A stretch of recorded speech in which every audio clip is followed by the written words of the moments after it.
What's going on, guys? Chuck here with another awesome Blu-ray purchase. Today, I have a new release from Vinegar Syndrome, and it's from 1993, and it's Stephen King's The Dark Half, directed by George Romero. Of course, this is based on the best-selling novel, The Dark Half. Admittedly, one I have not had a chance to read. Years and years ago, this is to give you my brief history with the Stephen King novels. I have a whole bunch of novels from Stephen King, which collected to a point. At the time, a girlfriend at the time, she was collecting novels and reading them, and then we split up. But I still had novels behind. Had a lot of downtime, and I picked up Carrie and read it like in one night, and then it went on and on and on. I went straight through up until I got to Misery, the last one I actually read. I started reading Tommyknockers, and then had a lot of. My downtime wasn't as down as it was then, so I kind of fell out of the pattern. So I got a lot of novels that I haven't gotten to read, and Dark Half is one of them. But I do know about the Dark Half, and primarily most of the story, I should say. One of the funny things about the Dark Half was I was not aware. I mean, I know now. At the time, I was surprised when I found out there was a movie, The Dark Half, because I had no clue. I don't remember any publicity or announcement or a trailer or anything for it. It's like years later, I think probably when I was doing a Stephen King research on films, and I came across The Dark Half, and I'm like, I don't recall this. When did this come out? I thought it was like a straight to video, and I saw you've got Timothy Hutton in here and Michael Rooker. I was like, that seemed George Romero's direction. Seemed like it's kind of big to be just a straight to video, but come to find, I guess it did have a theatrical release. And again, it just flew over my radar. I had no clue. Now, I will also say that I had not seen The Dark Half until I got this 4K. Like I said, I was familiar with the story from doing a lot of Stephen King research and whatnot, but I don't know all the details. That's kind of the gist of it. For those of you who don't know, because I don't want to spoil too much, but The Dark Half basically is a story of author Thad Beaumont, who's a pretty good author, but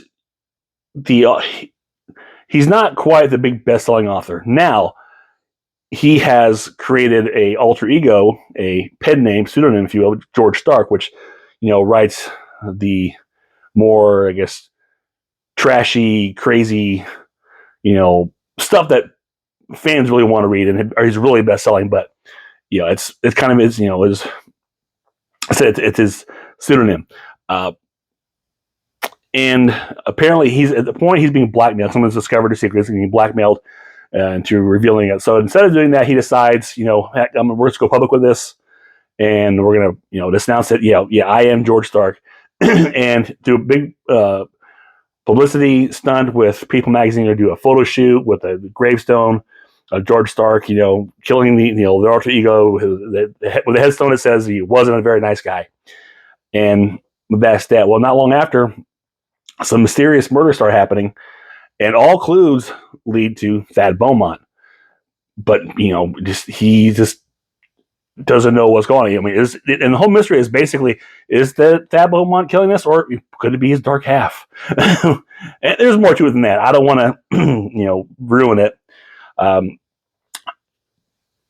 But I will say, the point of, I don't say the point of, but I think that The Dark Half kind of came about as Stephen King's reaction to the discovery that of his, alter ego, his pseudonym, Richard Bachman, of course, for, The Running Man, Thinner, The Long Walk, which looks like it's being made into a movie here recently. I saw a trailer for it. Looks really good. That's my favorite Bachman book, including the one that this band that I cannot remember what it's called now. It's killing me. It was like the first one, and it's with the school shooting, or being held up in a school. It's been kind of taken off the shelves, or for obvious reasons. Oh, that's gonna kill me. I'll remember it, and I'll put it here because I can't remember what it's called.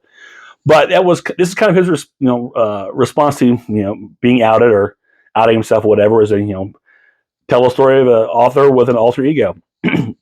Which one thing I've always liked about Stephen King's novels and book writings, anyways, you can always find a lot of pieces of himself in there in some form or another. And there's always usually an author is a main character on a lot of his stories, and Dark Half obviously being no exception. My take on the film was I really enjoyed this. It's a nice, I mean, it's a slow burn.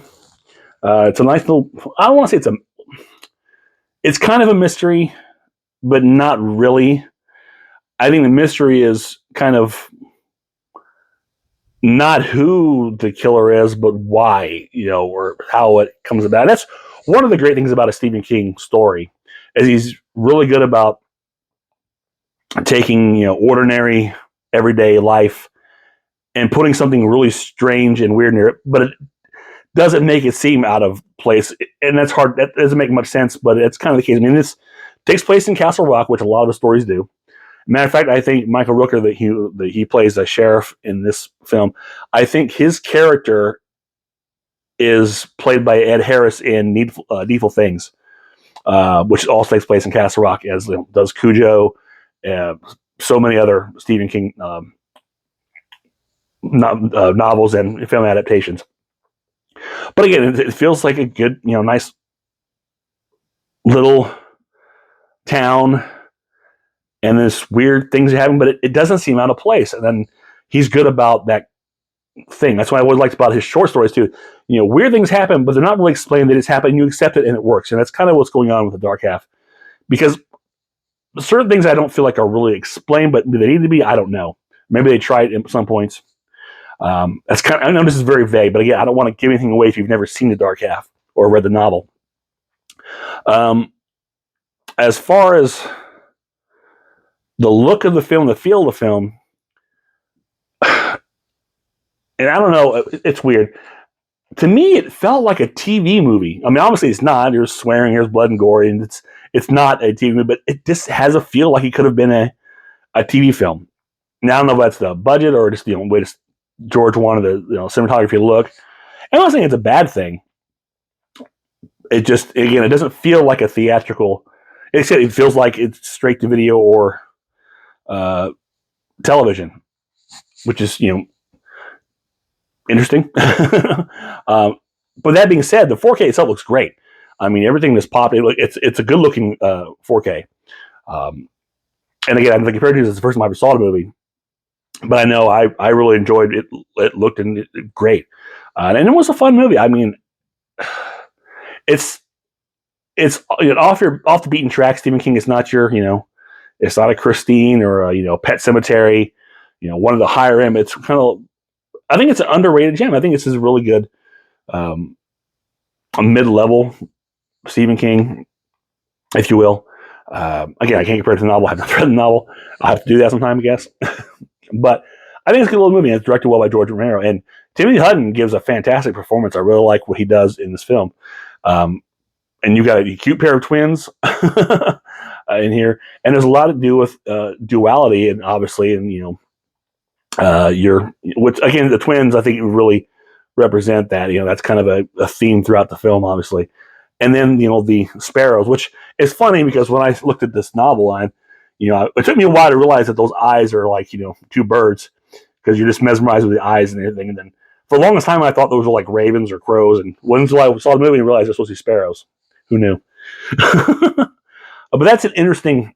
The whole sparrow thing is an interesting take. Honestly, I kind of got it and didn't really. There's some things I felt like weren't quite explained, or just kind of throwaway. So they're probably explained deeper into the novel. As you can see, it's a thick novel. But again, you just kind of go with it and have fun, because Tim Hutton's doing a great performance, and it's a lot of fun. So here is the slip box, which is great, eerie image. I like that. It's kind of a foreshadowing. The spine, and here's the back, and the sparrows are a big thing. They're really prominent. Here's the slip case, the slip cover, excuse me.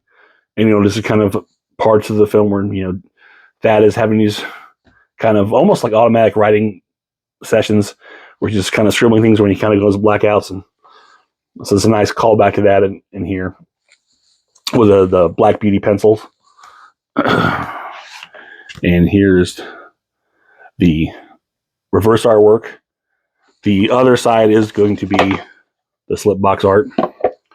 It's funny. Look at this. I'm sure that's supposed to be Timothy Hutton, but for some reason, I don't know why, but I look at that, I see Stephen King, and it's weird to me because obviously it's the film poster. It's not like a novel, but it just, the way this is, it always comes. It looks to me like more like Stephen King than Timothy Hutton.